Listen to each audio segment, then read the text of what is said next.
আমাদের সমাজে এমন কিছু লোক রয়েছে জ্যোতিষী নামে, গণক নামে, যারা একজন লোকের ভাগ্য বলে দিতে পারে, একজন লোকের ভবিষ্যৎকে বলে দিতে পারে। একজন লোকের কোনো জিনিস চুরি হয়ে গেলে সেই গণক বা জ্যোতিষী লোকের হাত দেখে তার চুরির বস্তু ফিরিয়ে দিতে পারে, প্লেট চালিয়ে চুরির বস্তু ফিরিয়ে দিতে পারে, টাকা হারিয়ে গেলে টাকা নিয়ে এসে দিতে পারে,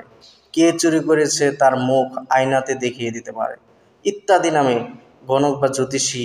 এই দুই শ্রেণীর লোক আমাদের সমাজে রয়েছে। এরকম যদি কোনো জ্যোতিষী করে থাকে বা কোনো গণক করে, তাহলে তারা শিরিক করবে, এবং যে ব্যক্তি জ্যোতিষী এবং গণকের নিকট যাবে তারাও শিরিক করবে।